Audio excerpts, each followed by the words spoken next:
Decía que Mateo 1, ¿me escucharon? Mateo 1 rompe una lógica de la antigüedad. Yo mismo les acabo de decir que en las genealogías no se nombran mujeres, que las mujeres no se toman en cuenta para la antigüedad, para la parte de la familia, del árbol genealógico, mucho menos de la herencia. Sin embargo, Mateo 1 es la única genealogía de la antigüedad, en la Biblia y fuera de ella, que nombra mujeres. Y esas mujeres tienen un significado. Ya hemos hablado poco a poco de ellas. A ver, Yolanda, fíjate en Mateo 1,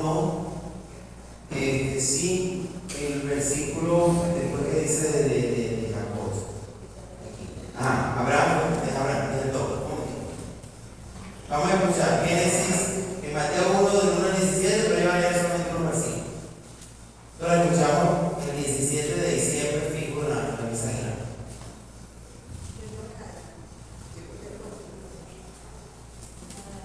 Abraham fue padre de Isaac y de Jacob. Jacob fue padre de Judá y de sus hermanos. Judá fue padre de Fares y Sera. Y Tamar fue su hermana. Tenemos la primera, Tamar. Tamar es, ¿en qué categoría está Tamar? Madre. ¿Quién es Tamar? La madre de Fares y Aarón con Judá. Esta historia la tenemos en Génesis 38. ¿Qué quiero yo más o menos? Me voy a ir sacando el juguito de algunas historias, que tengo que largo, pero vamos a ir conociendo. Si no me oyen, no pueden entender.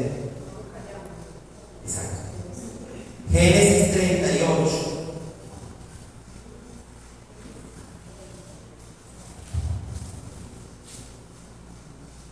Génesis 38.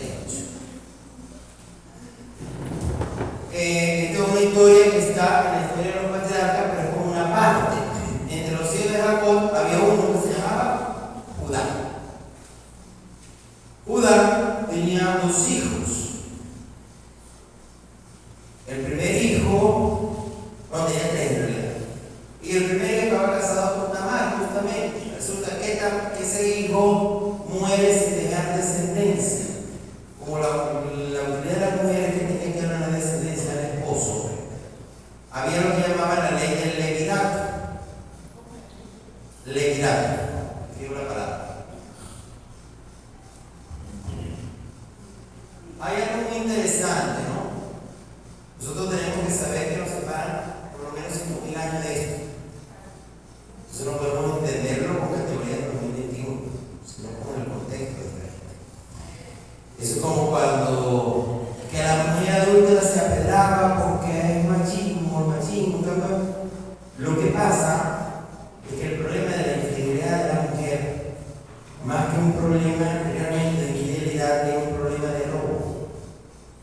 Connotación que no tiene la infidelidad masculina. ¿Por qué? Muy sencillo. Si yo tengo una esposa, va y está con otro hombre, queda embarazada, me mete el hijo como si fuera mío, ese niño me hereda a mí algo que no le corresponde porque en realidad es el otro.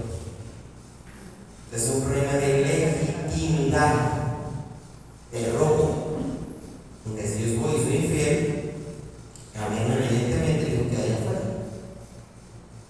Y se sabe dónde está. ¿Okay? El problema es con la madre. O sea, también hay, y esa era la categoría y no era nada más del pueblo hebreo. Recordemos que ellos están insertos en una cultura tribal, cerca de los pueblos cananeos, ¿verdad? Cerca de Asiria, de Fenicia, entonces pueblos de la antigüedad que tenían más o menos un sistema de derecho parecido. Dios entra en la historia del hombre, no puede cambiar la perfecta. El Antiguo Testamento nos habla de un pueblo que lee sus acontecimientos desde la fe y cómo Dios va entrando en la historia del hombre y en el corazón del hombre. A veces, ¿por qué Dios lo permite? ¿Cómo Dios manda? No, Dios manda. Es que las cosas se van dando. Y Dios va trabajando al hombre también. Que se va revelando poco a poco en esta experiencia. Bueno, entonces el levirato decía que si moría un hombre y la mujer quedaba viuda sin hijos, esa viuda pasaba a un familiar cercano, puede ser un hermano, puede ser un tío, un sobrino, para que el hijo que tuviera se consideraba como hijo del esposo. Eso garantizaba que el esposo heredaba y el apellido del esposo se perpetuaba. Y para la mujer también era una seguridad, porque de lo contrario iba a quedar por allá relegado en un cuarto parte, bien lejos, como algo olvidado, y no tenía acceso a reclamar derechos, si no tenía un varón que la representara. La mujer siempre tiene que estar cuidada por su padre, o por su esposo, o por su hijo, o por un familiar cercano. Tamar queda viuda, entonces Judá se le da al siguiente hijo. Este hijo se llama Onán, y Onán no le quiere dar hijo al hermano, dice: porque yo le voy a dar un hijo que no va a ser considerado mío. Y Onán empieza y acaba afuera para no fecundar a Tamar. ¿Okay? Es lo que se llama coito interrupto. Entonces la psicología interpretó este pasaje, y de hecho la obsesión por la masturbación se llama onanismo, y viene de Onán, porque en realidad el pecado de Adán fue frenar la procreación, pero en realidad es negarse a la vida de su hermano y de su egoísmo. Total, que Onán muere, dice la palabra, que por castigo divino Onán muere. Entonces, mentalidad de la época, mentalidad de Judá: esta mujer, la culpable, porque Dios hijo ya muerto, y la relegó. No digo yo, el cuartico de atrás. Había un hijo que estaba creciendo, era niño. Cuando ese niño crece, Tamar dice: ¿cómo me lo van a dar? Y Judá dice: no, me lo dará. Mi tercer hijo, para que también no mate a esa mujer. Y no cumple con la ley, y sigue teniendo a Tamar relegada. ¿Qué hace Tamar? Que no digo, las mujeres fueron un aspecto importante de la salvación, porque resolvieron con inteligencia. ¿Qué hizo Tamar? Tamar se disfraza de prostituta, se tapaba una cosa, y se va para el camino donde sabe que va a pasar su suegro Judá, lo seduce, y Judá está con ella. Ella le roba a Judá su sello, el león, el tribu de Judá, y le roba el báculo. Cuando ella queda encinta, empieza el escándalo. Esta mujer es una sinvergüenza. ¿Quién será el papá? Es una adúltera, de que le quieren hacer todo menos una fiesta, ¿no? Y entonces ella va y le dice: bueno, el papá de este niño es el dueño de esto. Y le pone el báculo, le pone el sello, y él le toca decir: bendito sea Dios, que ha demostrado que tú eres más justa que yo, y que ha querido darle un hijo mío, un difunto hijo. Y entonces Judá la toma por esposa, y ella termina teniendo de su suegro 2 hijos, Fares y Esrom, que están en la genealogía de Jesús. Recordemos que Jesús es de qué tribu. No, digo, la tribu de Judá. Esrom. Esrom. S-R-O-M. Esrom. Fíjense que cómo termina el Apocalipsis. No, el Apocalipsis dice: venció el león de la tribu de Judá. Porque el león era el símbolo de la tribu de Judá. ¿Okay? Por eso el león representa a Cristo. Y cuando Jacob estaba muriendo, que bendice a sus hijos, allá en Génesis 49, cuando le profetiza a Jacob y le dice: cachorro eres de león, saliste por tu presa, no saldrá de Judá el cetro de mando hasta que venga el esperado de todas las gentes. O sea, la profecía es que de la tribu de Judá nacería el Salvador, que sería el rey de todas las naciones. Por eso que Mateo nombra esto, pero no nombra a Tamar, porque todo esto se da gracias a ella, a la astucia de Tamar. Nombra una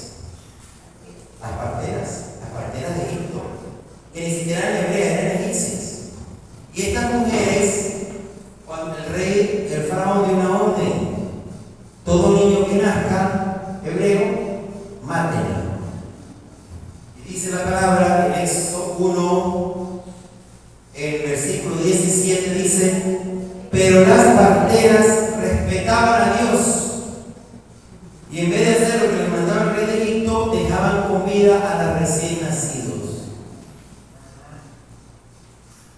Se le dedica un versículo, pero estas parteras eran valientes.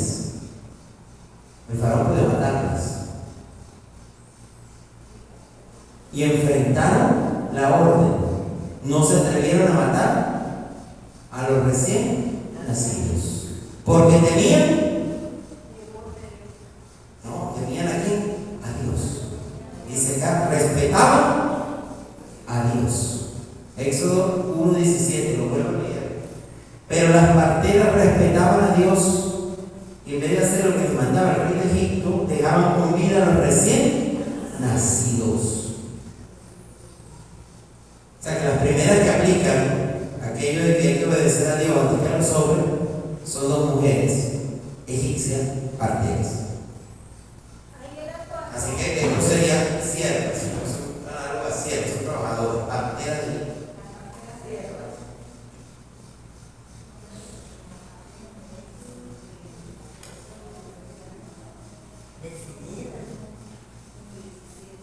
y el faraón la llama botón.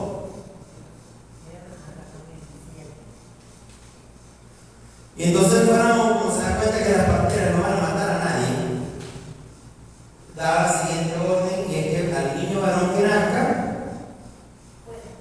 lo tiran al Nilo. Eso ya no lo van a hacer las parteras, eso lo hacen los soldados.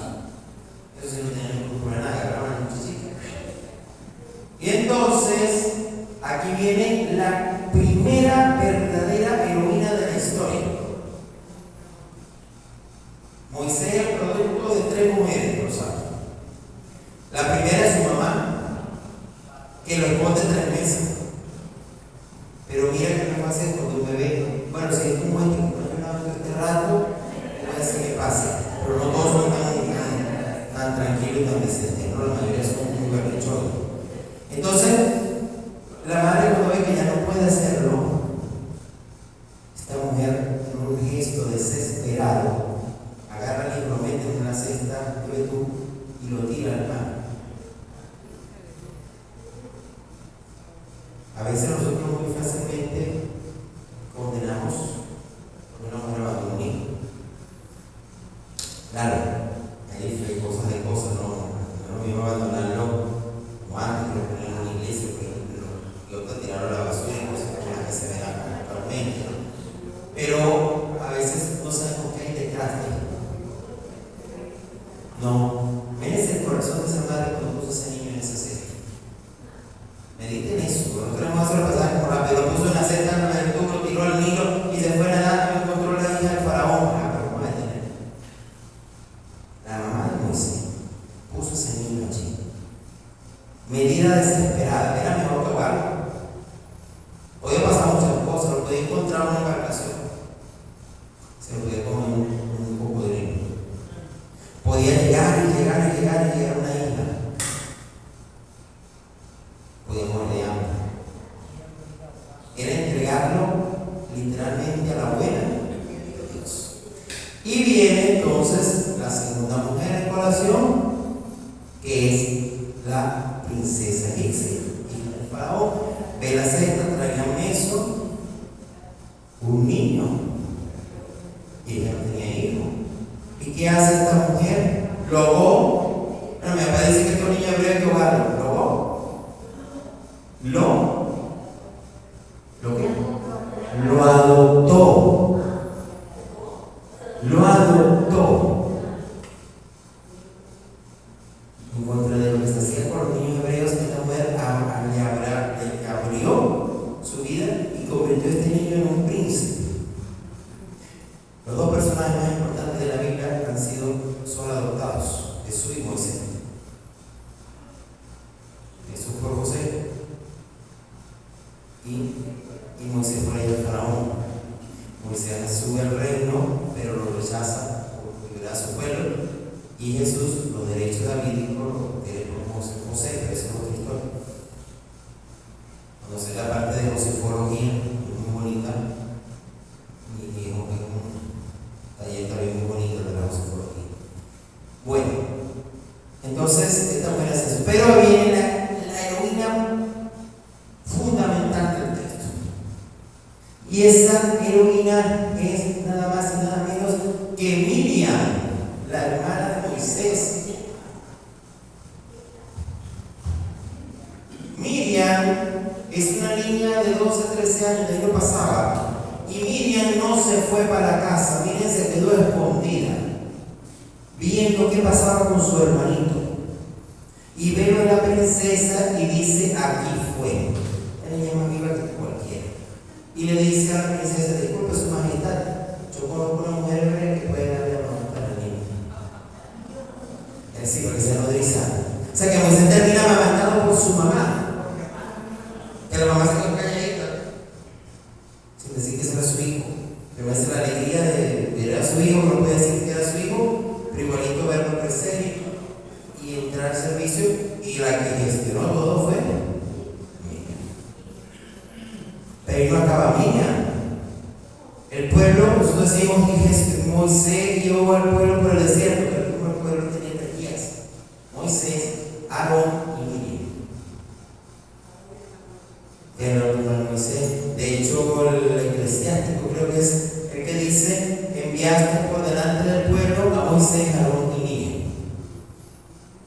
Y Miriam recibe, es más, queremos pasarla para acá, porque Miriam recibe el nombre de profetisa.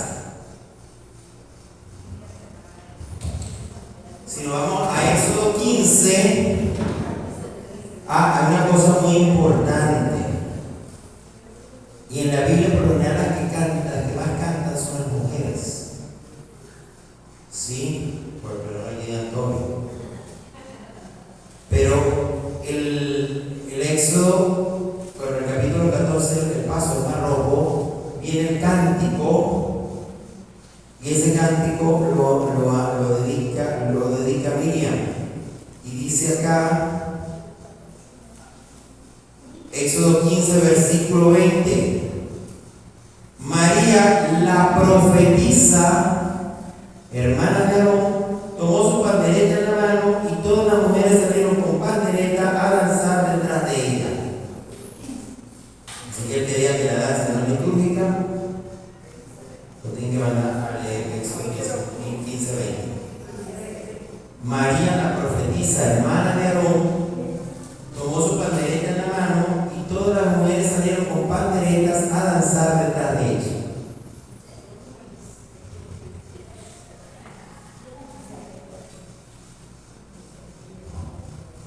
Eso es Éxodo 15, 20.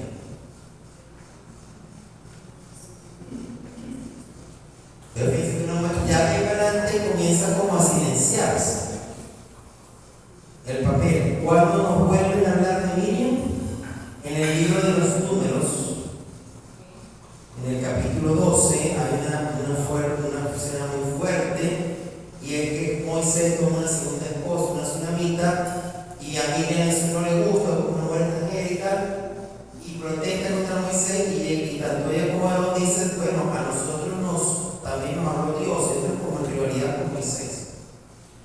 Y Dios viene y pone las cosas en orden y dice: bueno, vengan acá. A todo profeta que yo le hablo por visiones y sueños, pero a Moisés le hablo cara a cara. O sea, la relación de Dios con Moisés es única, especial y directa. Y termina entonces cuando se va a la manifestación del Señor en medio de la nube. Miriam queda llena de lepra y se queda 2 días fuera del campamento hasta que se le pasa la lepra. Pero ahí hay como la pregunta, ¿no? ¿Por qué Miriam es castigada y Aarón no? Porque los dos protestaron. Pero bueno, lo cierto es que cuando dice después el libro de los Números que Miriam muere, y dice que el pueblo se lamentó por ella, hizo un gran duelo por ella. Finalmente Miriam termina siendo como una madre para el pueblo. ¿Okay? Bueno, hasta ahí vamos bien, ¿verdad? ¿Vieron que dice respondernos? ¿Sí lo recuerdan? Bueno, en Entonces viene ahora otra mujer que nombra la genealogía. Continúa donde quedaste en el compañero.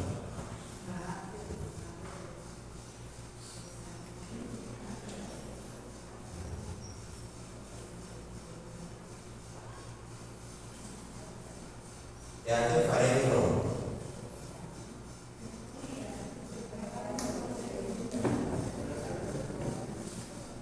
En el tren. Y al cuadro, sí. Escuchemos.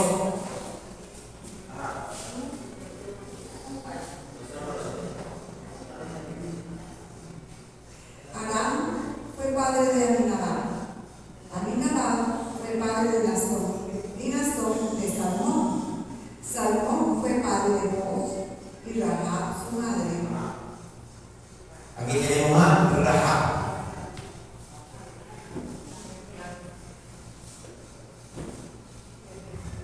Y mira que es una cosa impresionante, ¿no? Rahab es cananita y es una prostituta. Y esta prostituta, esto es el libro de Josué, está muerto Moisés, ¿verdad? El pueblo hebreo ya va a entrar a la tierra prometida y Josué manda 2 espías, como dice por ahí, para que le canten la zona y ver cómo es la cosa para ellos poder invadir la tierra de Canaán. Qué grande es el pueblo de Israel, ¿verdad? La tierra prometida. Y estos espías llegan a la casa de Rahab y le dicen a Rahab: mira, que el Dios de Israel le ha entregado esto. Y esta mujer le cree a Dios, le cree a los espías y le dice: yo los voy a ayudar a salir de aquí. Yo lo que les pido es que no me hagan nada cuando vengan con su invasión. Y los 2 espías le hacen una promesa a Rahab. Dice: mira, cuando vengamos, el que esté dentro de tu casa estará salvo. Eso sí, el que salga, no nos responsabilizamos. Efectivamente, cuando llegue la invasión, que cae en un muro de Jericó y viene la guerra con Josué, la familia de Rahab estaba dentro de su casa y Rahab puso un cinto rojo en la ventana para que se le interesara la casa de Rahab. Y los espías buscaron a Rahab y su familia y los pusieron a salvo antes de destruir la ciudad de Jericó. Y Rahab se inserta en el pueblo hebreo. Estamos ante una mujer extranjera, prostituta, pero que cree a Dios, y esa creencia la hace cambiar de vida y la hace entrar al pueblo y la hace aceptar a Dios como su Dios. Y por eso está en la genealogía de Jesús, porque sus hijos van a insertarse con la genealogía de Jesús, por la pasada de Jesús. ¿Saben qué representa la casa de Rahab? La iglesia. No lo dicen eso, es San Agustín. La casa de Rahab es una representación de la iglesia, que siendo antes una casa pecadora, es redimida por Dios, y que el que esté dentro de la casa de Rahab es salvo, como el que está dentro de la iglesia es salvo. ¿Sí? Entonces, ¿de qué trata la vida de fe? De tener una vida perfecta. No, eso viene, la vida perfecta, entre comillas perfecta, viene de tu encuentro con Dios. La vida de fe y la vida de salvación es aceptar a Dios en tu vida. Entonces aquí tenemos una prostituta que entró al pueblo, que obtuvo la salvación y con toda seguridad en el cielo. Y por el contrario, uno de los 12 apóstoles que tuvo 3 años con Jesús, terminó ahorcándose, terminó vendiendo al maestro. Y finalmente, ¿de qué trata? De aceptar aquí Dios. Pero bueno, tenemos entonces a Rahab, ¿sí? Sigue entonces y tenemos el libro de los jueces. En el libro de los jueces es un libro es el libro más épico de la Biblia, porque ese libro es desde que comienza hasta que termina por la guerra. Es un libro muy de varones, porque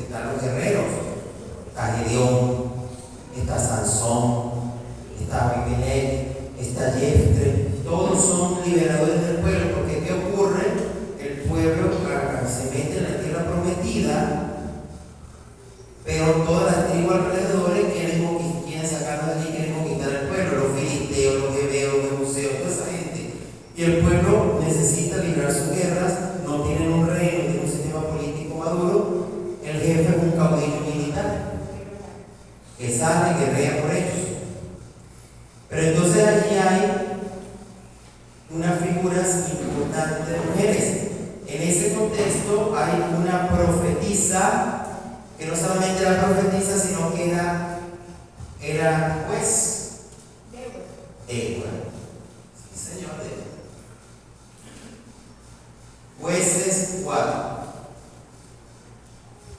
Débora se sentaba debajo de una higuera, que era donde se sentaban los que iban a jugar y a enseñar, y la gente acudía donde ella para que ella juzgara al pueblo. O sea, fíjense entonces que sí tenemos mujeres que ocuparon puestos importantes. ¿Ok? Y con Débora hay una historia interesante. Están en esa persecución, los está atacando un general llamado Císara, que quiere acabar con el pueblo hebreo, y Barak es el general que está peleando por el pueblo de Israel. Barak está asustado y va donde Débora. Incluso le dice a Débora: yo no voy a pelear si tú no me acompañas, para que estés ahí, así que como un amuleto de Débora. Y Débora le dice: Dios va a entregar a tu enemigo, pero como ustedes están dos, la victoria será de una mujer, pero no tuya. Y entonces aquí ocurre que una mujer aquí llamada Jael. Yo tengo que ir carnaval, pero no es eso. Está en el mismo capítulo de aquí. Resulta que este Císara, el enemigo del pueblo, se acuerda que tiene una familia amiga y va a ese refugio de esa familia amiga. Y Jael era esposa del amigo de Císara. Y él llega allá y él dice: no se pase adelante, tranquilo, cómase algo. Es más, acuéstese allá, repose un rato. Y ella creía en Dios de Israel y quería ayudar a liberar al pueblo de Israel. ¿Y qué hace Císara? Perdón, ¿qué hace Jael? Cuando el hombre se acuesta relajado, está de huevo, pero está atendiendo, me agarra una estaca y le clava la cabeza y lo mata. Y cuando pasa Barak, dice: ¡epa, general! El hombre que está buscando aquí. Cuando lo encuentra clavado en el suelo, una estaca en la cabeza. O sea que la victoria y la libertad del pueblo fue por una simple ama de casa. Una mujer sabía de guerra lo que se iba a tronar. Pero fue valiente y decidida. Esta mujer, si nos vamos a Jueces 5, le dicen una frase que nosotros conocemos mucho, y es que le dicen a ella: bendita eres entre las mujeres del pueblo. Es la única mujer del Antiguo Testamento que recibe la misma alabanza que María: bendita eres entre todas las mujeres. Eso está en Jueces 5. No, en el año de Elizabeth. Jueces 5, ya te voy a dar el versículo. Tengo ganas de ver el versículo.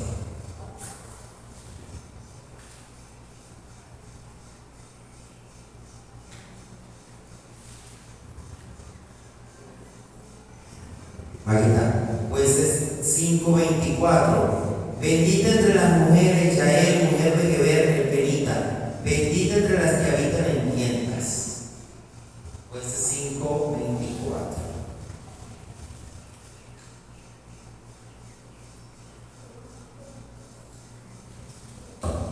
Pero en el libro de Jueces hay una mujer muy especial, muy religiosa, muy temerosa de Dios y teológicamente bastante clara. Lastimosamente esa mujer ni siquiera nos dejamos su nombre. Y estoy hablando de la mamá de Sansón.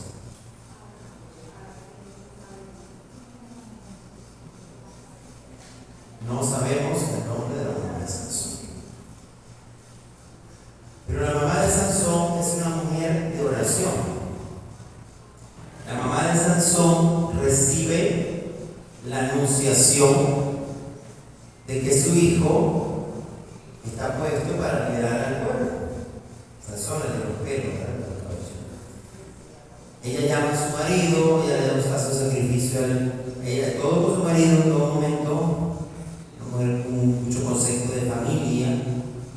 Estábamos ya vamos a hablar con mi marido, y cuando el ángel ella hace el sacrificio y tal, y el ángel le dice: tu hijo será consagrado, no puede beber licor ni raparse el pelo ni la navaja toque su cabello, porque lo va a liberar. Sansón crece, y la historia de Sansón es bastante particular, porque Sansón no ni siquiera es que entra a hacer lo que va a hacer por motivo del liberador, del un héroe, sino que son sus problemas de vida personal, de los cuales Dios se vale para que termine enfrentando a los filisteos. Y lo primero que pasa acá es que Sansón se le ocurre casarse con una filistea. ¿Sí? Y por supuesto que el padre de Sansón se opone. El padre de Sansón se opone. Y la mamá de Sansón dice algo interesante. La historia de Sansón la tenemos desde el capítulo 13 de Jueces hasta el 16, del 13 al 16. Toda la historia de Sansón son la historia de esta mujer.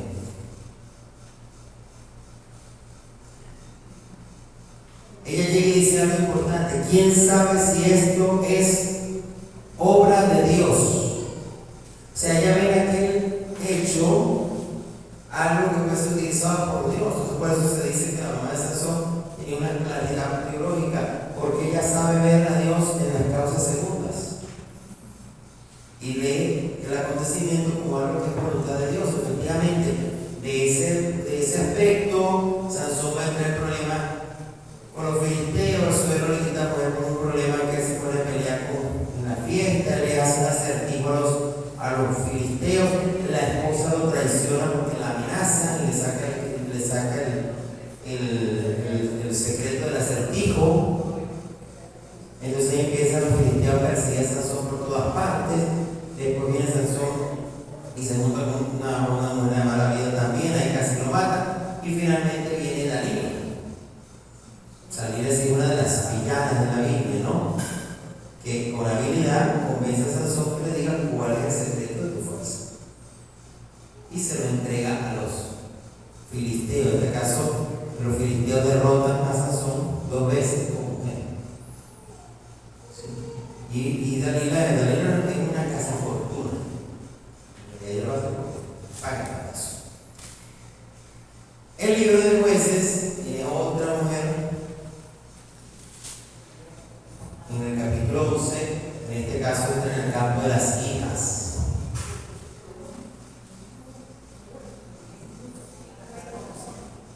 Y es la hija de Jefte.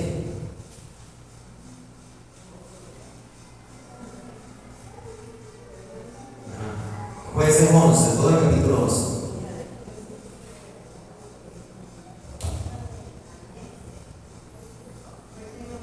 Jueces 11. Esto va a tener que Sansón, de hecho. El papel de la hija era un papel no siempre cómodo. La hija estaba en la casa del padre, pero como esperando el turno para casarla, ¿no? Siempre supeditada a la autoridad del papá. Jefte es un guerrero. Jefte es un personaje muy simpático, de cierta manera, porque Jefte es hijo de una prostituta, era muy rechazado por el pueblo, y sin embargo Dios lo elige para liberar al pueblo. Es un gran guerrero, nadie le quita, y logra la batalla contra una de estas tribus. Pero Jefte hace, como ve que la batalla se le pone dura, Jefte tiene un sincretismo.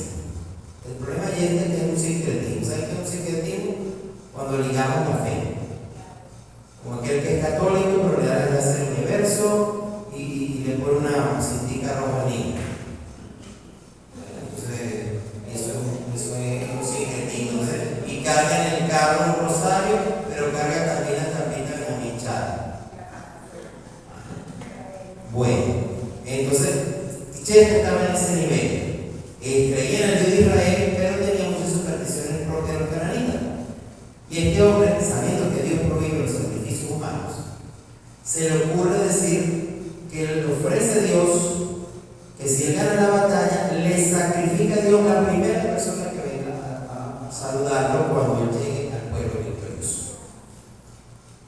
Y la primera persona que venga a saludarlo es su hija, su única hija, la hija de Dios. Ella viene bailando, ella viene cantando a saludar a su padre, alabando a Dios porque han ganado. Y el papá le dice: pasó esto. Pero el papá, en vez de lamentarse, la regaña.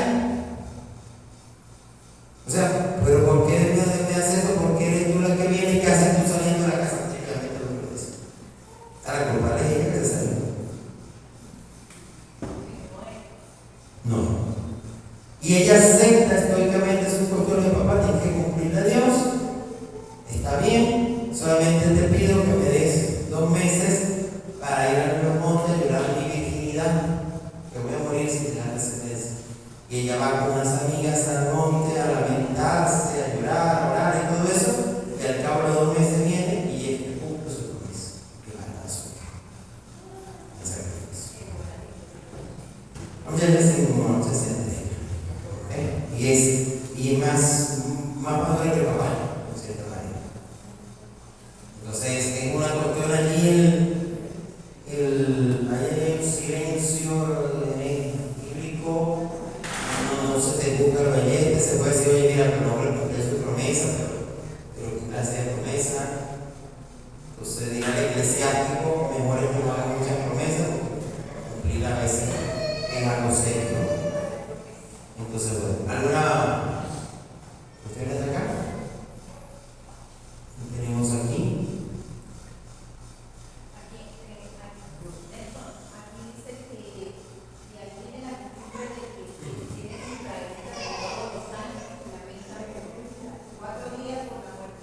Sí, hay una fiesta, no sé si todavía lo siguen haciendo, pero fue una fiesta que se mantuvo mucho tiempo, que hacían duelo por la calle 4 días. Pero no, la desgracia no era tanto que la mataran, sino que no haya dejado descendencia. Porque la utilidad de la mujer se medía por la descendencia. Ajá, eso fue la subjetividad. Entonces tenemos otra madre también, otra madre muy piadosa. Y la tenemos acá, y es Ana. Ana, primera de Samuel 1:2. Ana no la mamá de la Virgen, sino Ana, la mamá de Samuel. Ana, la mamá de Samuel. Y Ana no puede, está casada con su esposo Elcaná. Es la segunda, el Señor tiene 2 esposas. La otra le había dado hijos, ella no había podido tener hijos. Por tanto, ella estaba en una desventaja social. Imagínense usted lo que tenía que darse, la cosa le dijeron: no tengo hijos, ¿no? Y la sociedad, la presión social. Sin embargo, este hombre, Elcaná, es para mí uno de los hombres más amorosos de la Escritura. Porque él, lejos de menospreciar a la esposa como otros lo hacían, él era siempre con ella, le daba un buen regalo y siempre decía: consuélate, ¿acaso no valgo yo para ti el amor de todos los hijos? O sea, siempre mantuvo el amor con su esposa, que esto no afectara. Un hombre hasta romántico, muy poco común en esa época, en la cultura del Antiguo Testamento. Sin embargo, esta mujer se va al templo, se va a Dios. Aquí no hay ángeles, no hay apariciones, aquí no hay nada de eso. Hay simplemente una mujer que va y ora a Dios. Y llega a un estado de éxtasis que el sacerdote Elí cree que está borracho y va y la regaña. Y dice: no, señor, el sacerdote es borracho, y le da de. Y el sacerdote le da la bendición y le dice que Dios haga aquí lo que tú pides. Y aquella mujer tiene un hijo al que ella va a llamar Samuel. Samuel significa: se lo pedía a Dios, se lo pedía a Yahvé. Y ella le ofreció a Dios que consagraría a su hijo al Señor. Y cuando el niño ya tenía cierta edad, ella cumplió, lo llevó al templo y el niño terminó siendo educado por el sacerdote Elí. Ya sabemos que Samuel va a ser llamado Samuel, que va a ser la transición para la monarquía, que va a ser que va a ungir a Saúl, que va a ungir a David. ¿Okay? Pero la historia comienza por una madre piadosa, religiosa, que consagra a su hijo a Dios desde el vientre. Desde el vientre. Su hijo no fue para ella, sino se lo donó. Y Dios hizo la obra en este niño. Aquí entramos a la monarquía. Recuerden que con Samuel llega la monarquía, el pueblo pide un rey. El primer rey es Saúl. Las mujeres tenían alrededor de la monarquía, alrededor del rey, había 3 rangos: la hija, la esposa y la madre. ¿Okay? La hija, si se quiere, se llevaba la peor parte, porque la hija siempre estaba, como yo decía, esperando ser casada. Pero entonces la hija era un objeto de negociación. Si yo quiero hacer las paces con aquel rey tiene un hijo, una forma de establecer la paz es que yo le ofrezco a mi hija para que se case. Y así, más bien emparentamos. Si yo quiero emparentar con aquella familia, el dinero que tiene me trae plata a mí como rey, yo tengo una hija, yo caso a mi hija con el hijo de aquel. O sea, la hija siempre estaba en el convenio. ¿Se dan cuenta? Entonces, Saúl no es la excepción. Saúl tiene una hija. Esa hija es Micol.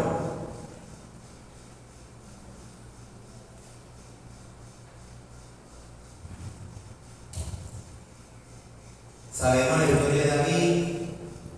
David es ungido, sin embargo tiene que esperarse un tiempo. Sabemos que David mata a Goliat, se convierte en negro, ¿verdad? Y Saúl, ¿qué hace con David? ¿Le agarra qué? Y lo quiere matar. La primera estrategia que hace Saúl con David es decirle: mira, David, yo te voy a dar a mi hija Micol como esposa, porque esa es parte de la familia. Pero la dote que te voy a pedir no es plata, no tienes plata. La dote que te voy a pedir es que me traigas siempre puso de filisteo. Siempre puso de filisteo. Es decir, sin pene. Que mate sin filisteo, que le corte el pene y se lo traiga en una caja. Sí, claro.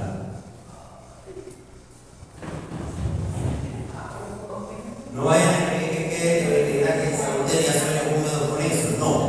El problema era que los filisteos no eran circuncidados. Entonces, al él ver los penes, se da cuenta que no eran filisteos realmente.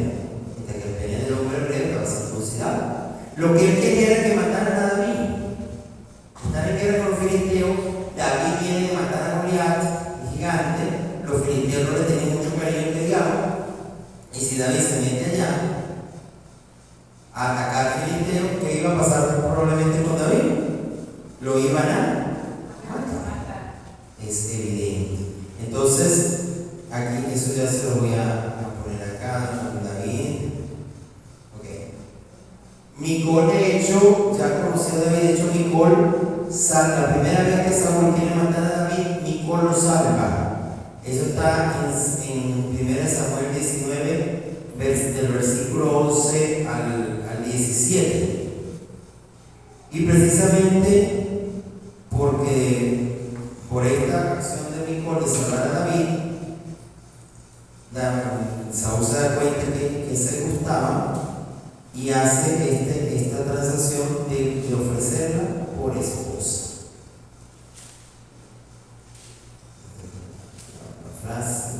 Saúl, está en 1 Samuel 18 a partir del versículo 17. Todo el capítulo, lo que lo tenga. Bueno,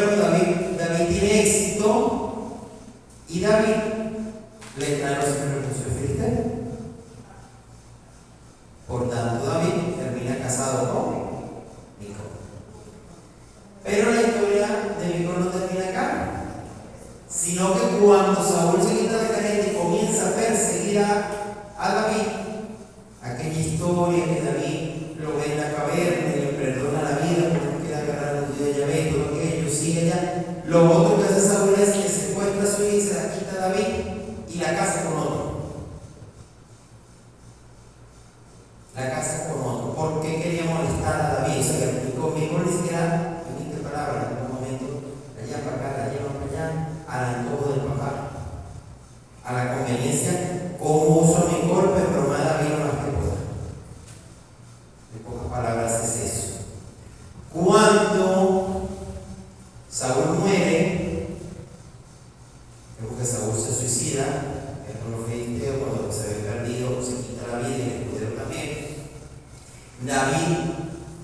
David se sube el reino porque el pueblo le dice: tú eres el rey. David cumple la palabra con Jonathan y va a tener a su hijo siempre en la mesa. David llora, Saúl le llora, no tiene problema. Pero lo primero que él hace, le dice: bueno, yo soy rey, pero lo primero que quiero que me traigan de nuevo a mi pueblo como esposa. Y se la quitan al que era su esposo para traerse a David, que está reclamando a su esposa. David se va a mi pueblo. No, políticamente tenía que tenerla allí, porque era su primera esposa y era la hija de Saúl. Al estar unido con la hija de Saúl, no había problemas de reino. O sea que Mical fue siempre una pieza política. De hecho, hay un pasaje en 2 Samuel 6, ahí sí una reacción de Mical un poco bonita, y es que David, que viene con el arca de la alianza, transportándolo, y se quitó la ropa para danzar casi semidesnudo durante la danza. Es como una canción que no sé si los muchachos se la saben, que cantar, que dice: David, David, David danzaba como cordero en la manada. Mical está en el balcón y ve a David y se avergüenza. ¿Cómo es posible que el rey de Israel se quita la ropa y danza como loco por él? Y él le dice: yo ante Dios no ando con ropa real, no ante Dios.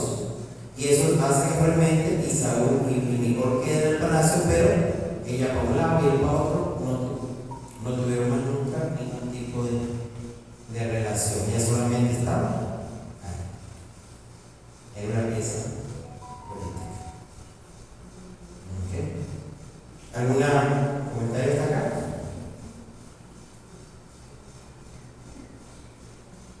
¿Nadie dice nada?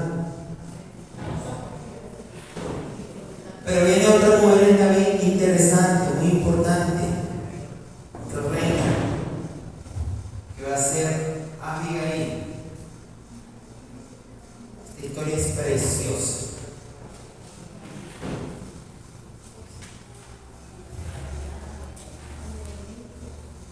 Está en 1 Samuel 25.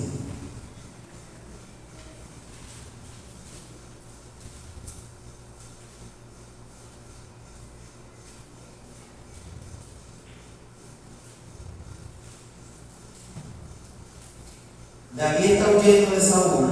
Vamos un poco para atrás. David está huyendo de Saúl.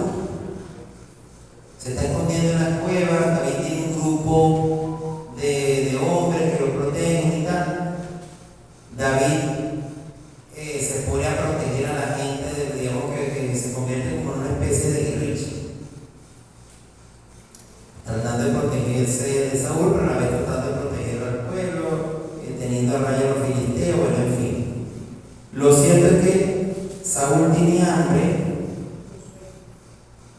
y le manda un mensaje a un señor llamado Nabal. Nabal era muy rico y David le había hecho favores a los pastores de Nabal, los había protegido. Entonces David le dice: mira, yo soy David, yo he cuidado a pastores y tal. Yo lo que quiero es que me den comida para mí y para mis soldados. Y Nabal era un hombre, dice la palabra del principio, dice que Nabal era un hombre malo. Y un hombre, sobre todo un hombre necio. Un hombre necio, ¿qué significa? Entregado al placer. Nabal estaba bebiendo. Nabal siempre está en el texto desde que empieza hasta que termina borracho. Y Nabal siempre es un hombre maltratador con su esposa, maltratador con su siervo, y se burla de David, que es ese bandido que no es ni agua para él. David se molesta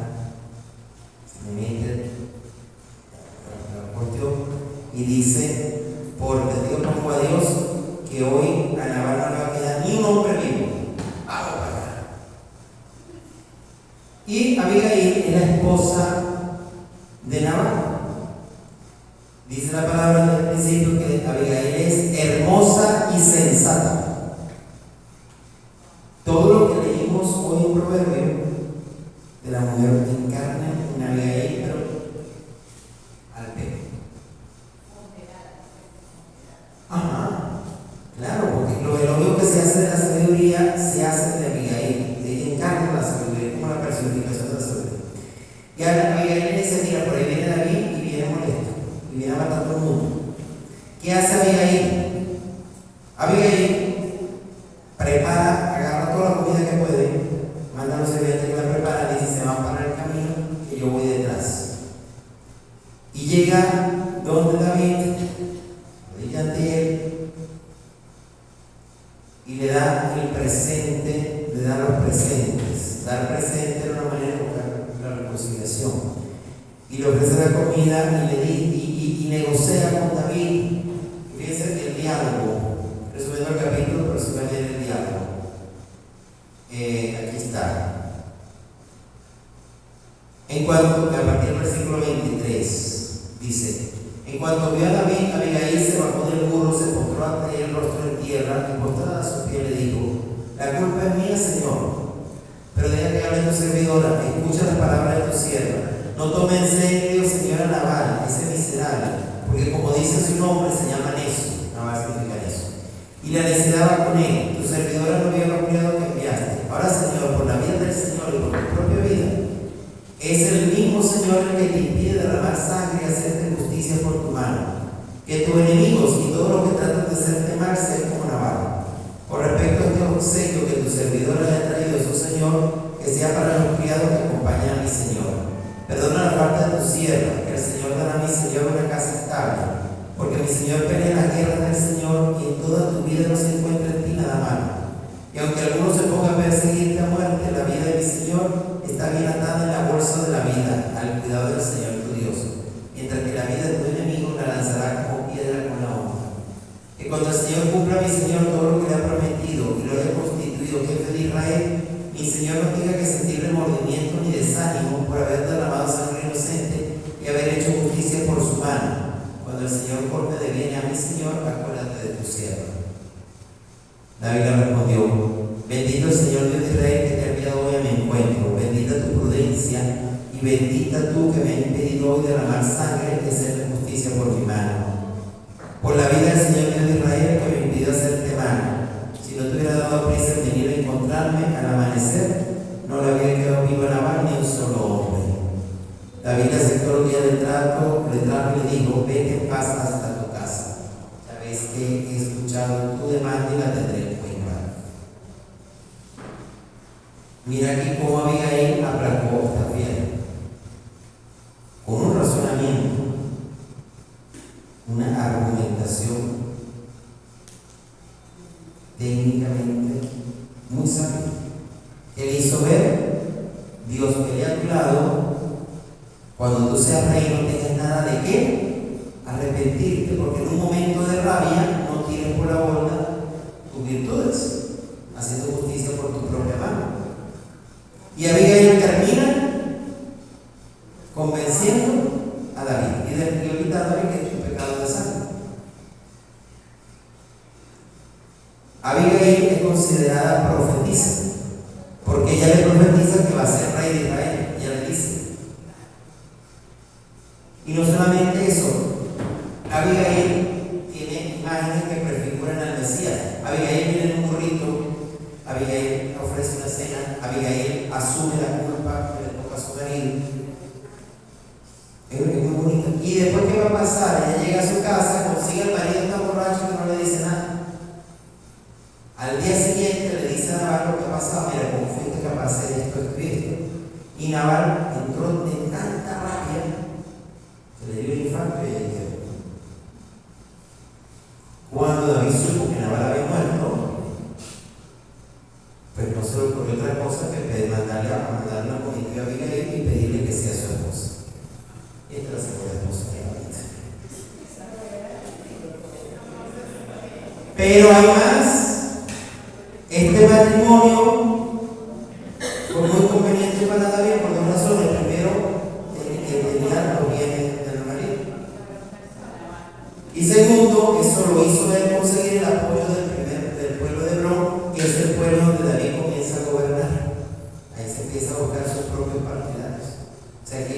sin él buscarlo, no era su intención, pero el matrimonio con Abigail lo ayudó muchísimo. Entonces tenemos que a David lo va a ayudar en el ascenso al trono una mujer.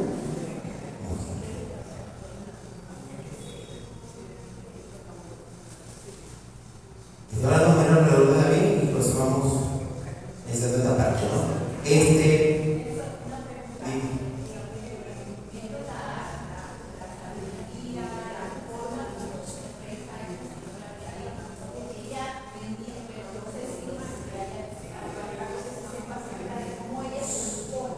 ¿Cómo ella? No, no tenemos nada, no hay. Abigail sale de la nada.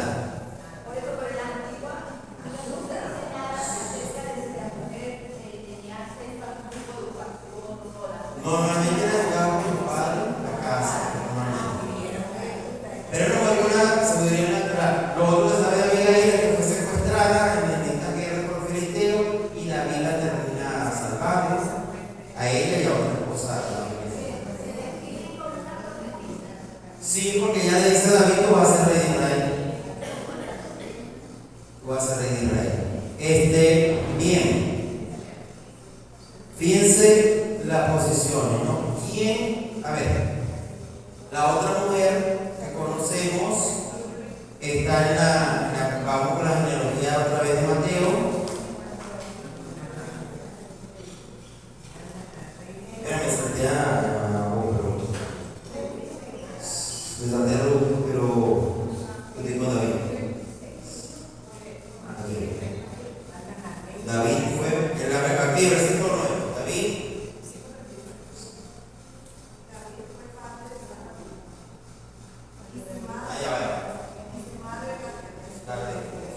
David fue padre de Salomón y su madre, la que había sido la esposa de Urías. Muy bien. Betsabé, sí señor. La mujer de Urías. La historia de Betsabé la vamos a ver en 2 Samuel 11.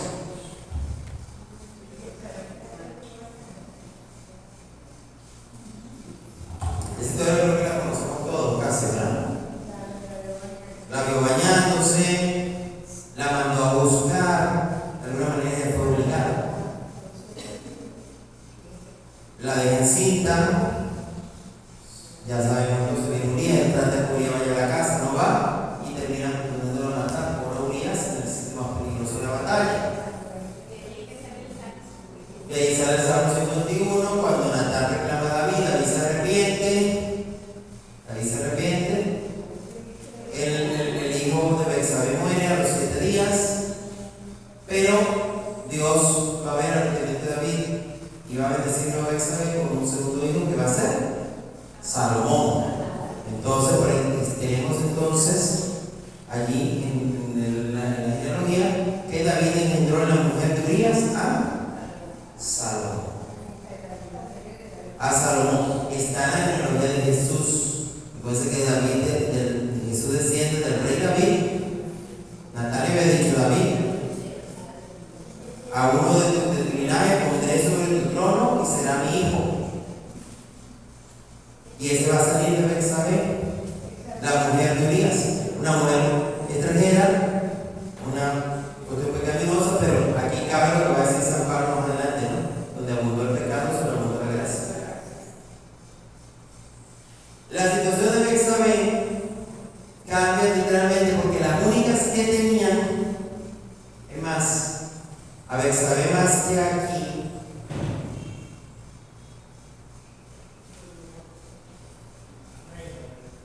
viene aquí. Vamos a tener que saber que en 2 Samuel 11, pero también vamos a tener en 1 de Reyes 1 y 2. La única mujer que tenía privilegios en el reino, la verdadera reina, es la reina madre. Las esposas del rey no eran reinas. La reina era la madre del rey. La mujer del rey, pues un poco venía de esto, del negocio, de la cosa, y cuando tú querías ofender hacías era atacar a las esposas. Cuando Absalón se va contra su padre, que quiere tomar el reino de su padre, pero recuerdan la historia de Absalón, ¿verdad? Que murió por los cabellos. ¿Sí lo recuerdan? ¿Sí saben de Absalón? El hijo de David, lo quería tumbar. Lo primero que hizo Absalón fue agarrar a las mujeres del papá y violarlas públicamente en un balcón. Porque cuando le iban a hacer el golpe de Estado por él, atacaban a sus esposas públicamente. Que violar a la mujer era ir contra el hombre. ¿Okay? Pero la madre era la reina realmente. Entonces, ¿qué pasa? El hijo de Betsabé, ¿qué iba a ser? Salomón, que va a ser el rey. Cuando Salomón agarra el rey, ella quiere la categoría de reina madre. Y la reina madre tenía un poder grande. La reina madre iba aquí, iba para allá, estaba pendiente que se le iban a matar, buscaba ayuda, hacía contacto diplomático. Y esto es muy importante, ojo, cuando hablamos de María. Ya les voy a decir por qué. Porque ¿saben cuál era la principal función que tenía la reina madre? Ser intercesora de su hijo. Cuando alguien quería un favor del rey, buscaba a la reina madre y le decía: habla con tu hijo para qué. De hecho, en primera Reyes, capítulo 2, vemos que Adonías es un hijo que tiene David, que no debe saber. Va donde debe saber y dice: mira, yo te voy a pedir que le digas a Salomón que me dé como mujer a la tsunamita que calentaba mi padre. Voy a buscar a una mujer que lo calentaba, porque él entró en una enfermedad que temblaba y no había sábado que quitar el frío. Bueno, mi persona historia no lo voy a contar tan larga, pero es lo que me interesa, la cuestión intercesora de la reina madre. Entonces, por analogía, ¿quién es el rey de reyes?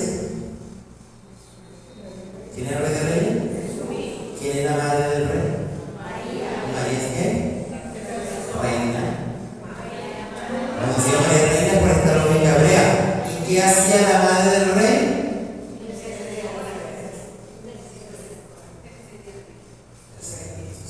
Es una lógica bíblica, viene del pueblo hebreo. Si Jesús el nuevo David es el rey, pues María es la madre del rey. Y la única que tenía privilegios era la reina madre.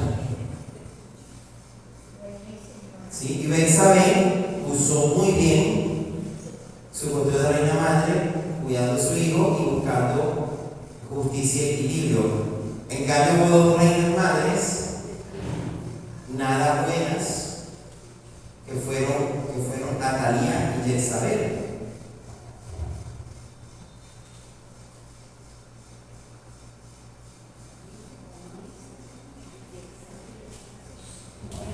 Entonces fueron malas. Atalía, cuando muere su hijo Josías, mata a todos los que tenían acceso al trono y se pone ella como reina. Atalía es la única mujer que fue reina de Israel. Pero responde a un nieto de ella, ya no saben que el nieto que quedó vivo, que era un bebé, y lo responde hasta que el niño tiene 7 años, y cuando cumple los 7 años, lo corona el rey, le hacen el golpe de estado a Atalía, la terminan en un asesinato y luego se acaba el reinado de terror. Fue una mujer muy desesperada. Pero lo que sí es importante es que fue una mujer reina. Y Jezabel era la esposa del rey Ahab, que también lo llevaba mucho a hacerlo. Pero es mala, yo le voy a dar la cita de eso, de ella.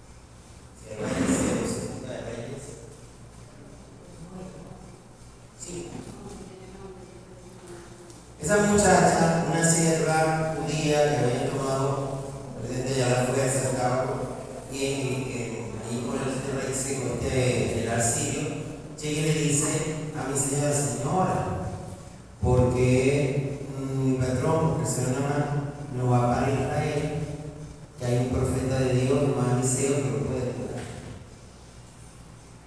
Entonces, esta mujer, sin ningún resentimiento ni nada por el estilo, lo pone en el camino de Dios. Mira que muy bonito eso. Ella no hizo un milagro, ella simplemente hizo una invitación, persuadió. Entonces también es un papel importante, muy grande de la mujer. Y una mujer no tenemos ni su nombre, pero va a ser lo importante, lo que va a ser crucial en esa historia del pueblo hebreo.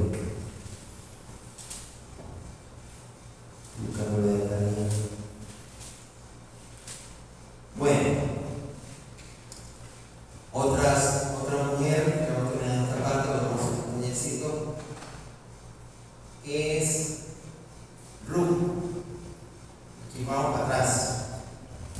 Ruth también es mencionada en la genealogía. Ruth es la abuela de David. Vamos para atrás. Ruth, un libro de la Biblia, son apenas 4 capítulos. Aquí tenemos el versículo de Mateo.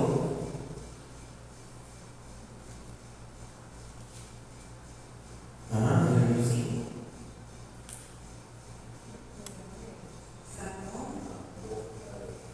Fue padre de Boz y Rahab, su madre. Boz fue padre de Obed y Ruth, su madre. Ruth. De nuevo tenemos a Ruth. Ruth es todo el libro de Ruth. Son 4 capítulos muy cortos. Ruth es una mujer extranjera.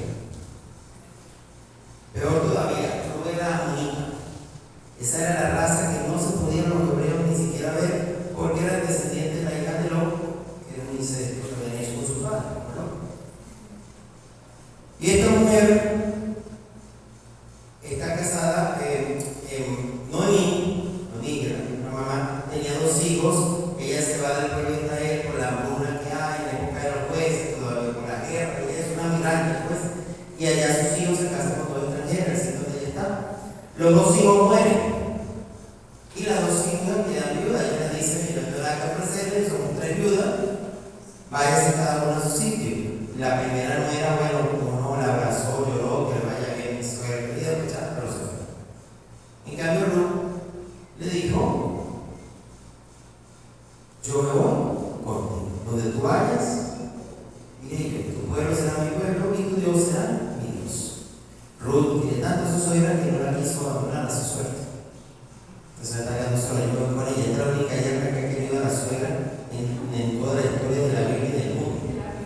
El mundo entero.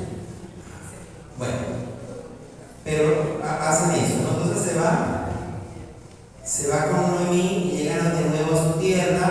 Noemí busca a su pariente, que es Boz, o como un primo, diría yo, algo así, un pariente lejano. Y vos las dejas estar allí, les dice: para que estén aquí, salgan tranquila al campo, ahí recogen lo que quieran para que coman, nadie se meta con ella. Le da posada, pero una posada relegada. No tenían hijos, no podían heredar, estaba la calidad de Boz. Y Ruth dice: ¿cómo hago yo para que mi suegra suba a mi estatus? Y ella se entera de la ley del liderato y pone en marcha su plan. Se mete en la cámara de Boz, le descubre los pies. Eso significaba que se le estaba insinuando, está con ella, y termina teniendo a su hijo, que es Obed, que va a ser el padre de Yesé, y ese es el padre de David. O sea que estamos hablando de los bisabuelos de David. Y Ruth llega tanto, no nada más tiene su hijo. Cuando su hijo nace, se lo pone a Noemí en el regazo. Eso significaba que se lo estaba dando la adopción. O sea, para que el hijo no fuera como de ella, sino más bien como de Noemí. Se le estaba cediendo su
de que yo no me puedo estar con mi hermano.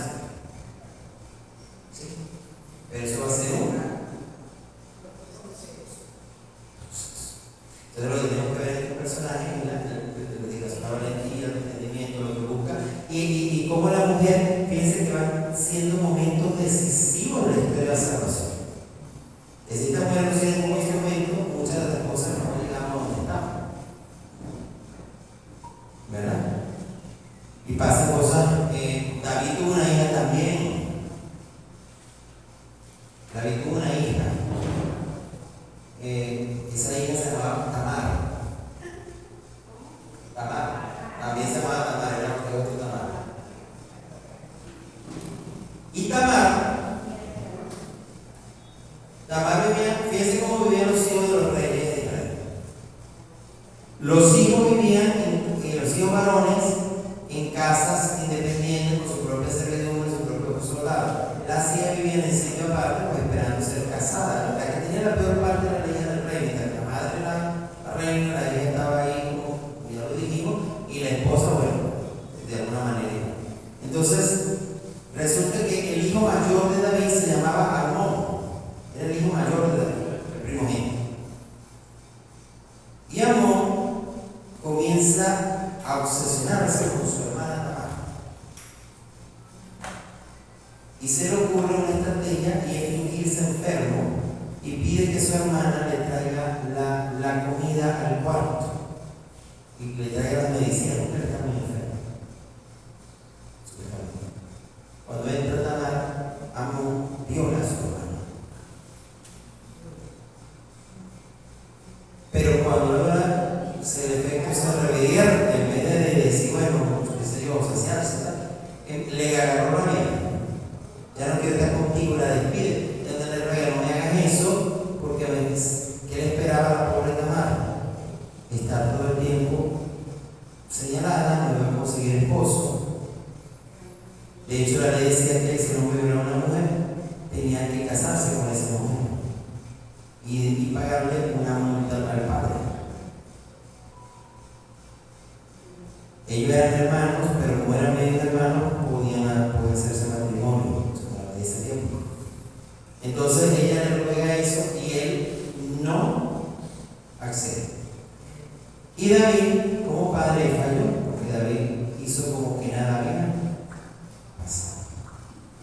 Para que de cuenta era su hijo primogénito. Y Absalón guardó siempre ese rencor. Y al año siguiente hizo una fiesta y mató a Amnón para vengar a su hermana Tamar. Y ese es el motivo por el que Absalón después se va a arreglar contra David, porque esto lo llenó de rabia. Aparte que él se huyó, cuando mata al hermano mayor, él subió a ser el mayor. Y dijo, este es el momento.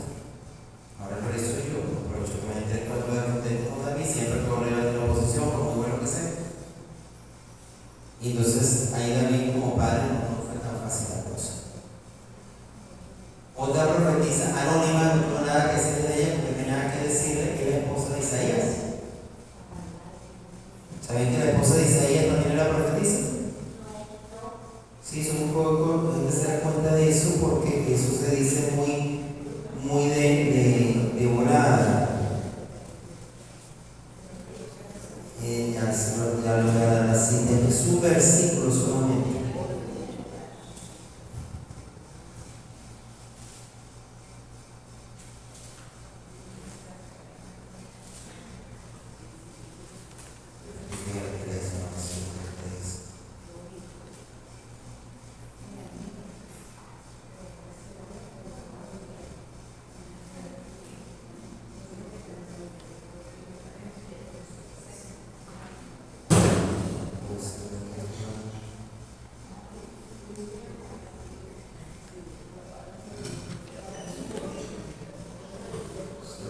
Dice que Isaías tuvo un hijo con su esposa, la profetisa, por lo cual se dice que Isaías, su esposa, también era profetisa. No sabemos nada de esa actividad, pero sí es importante que vemos que había mujeres que también eran profetas. Isaías 8:3. No sabemos su nombre tampoco,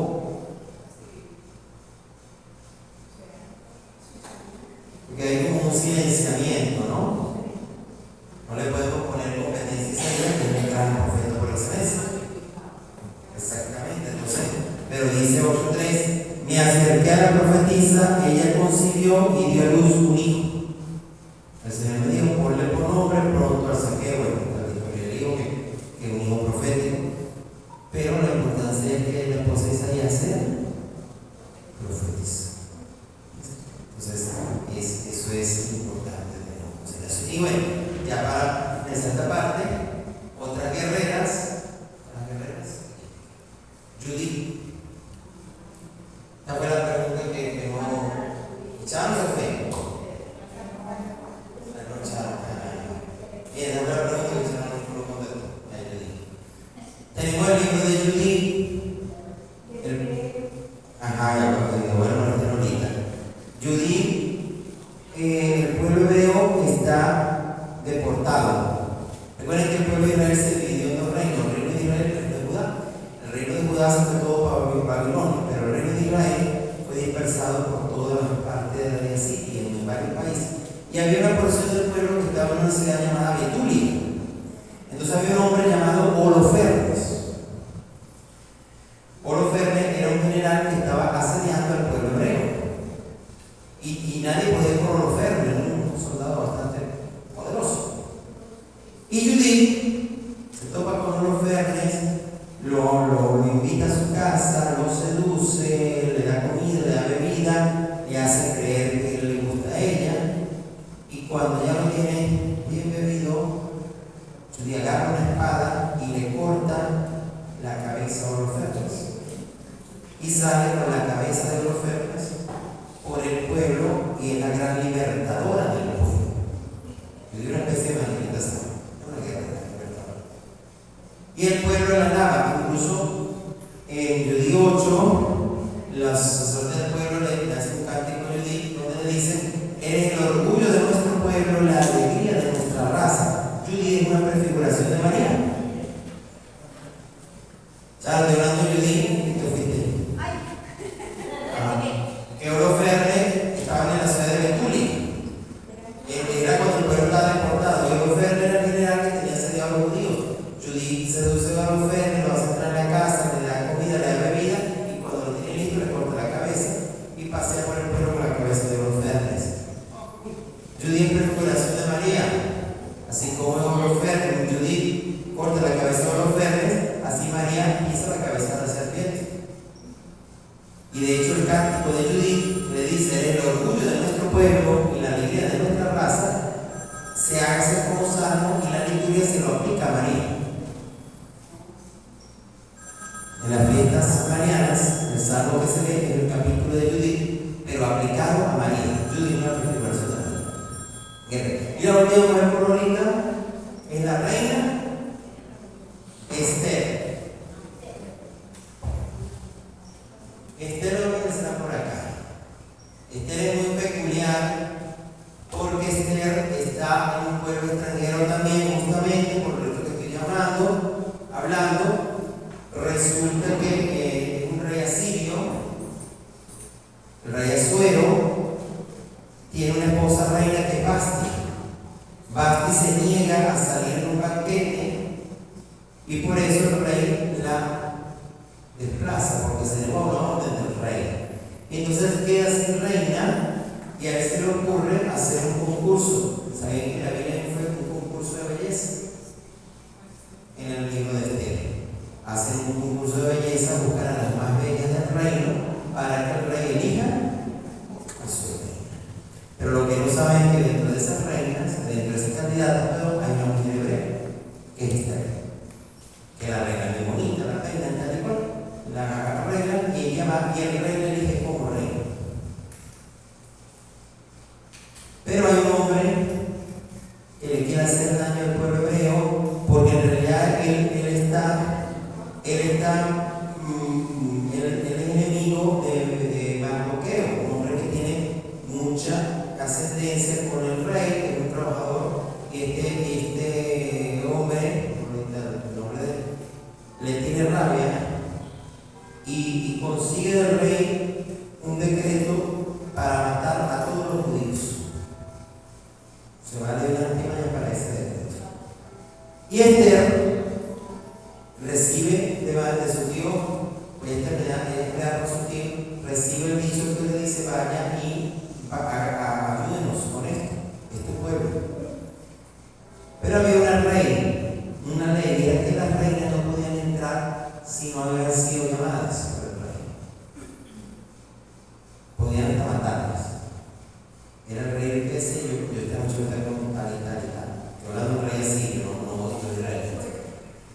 Entonces, ¿qué hace Esther? Esther ayuna, ella se trabaja a ayunar, ora al Señor, se echa ceniza, le hace una oración a Dios, le pide al pueblo que ayune por ella, como un ayuno en el pueblo hebreo, y se presenta ante el rey Asuero y le pone toda la situación. Y finalmente ella logra que se revoque el decreto contra los judíos, salva al pueblo, y el que quería hacerle daño al pueblo termina ahorcado en la horca que él mismo hizo para matar. Es un poco resumiendo el libro, un libro bastante interesante de leer, pero vean cómo el pueblo de nuevo se salva con una mujer, Esther con su ruego, Judí con su valentía, pero hay heroína. Entonces las mujeres, pregunto, ¿cumplieron un proceso importante en la historia del pueblo? ¿Y la historia de la salvación? Sí. La verdad, sí.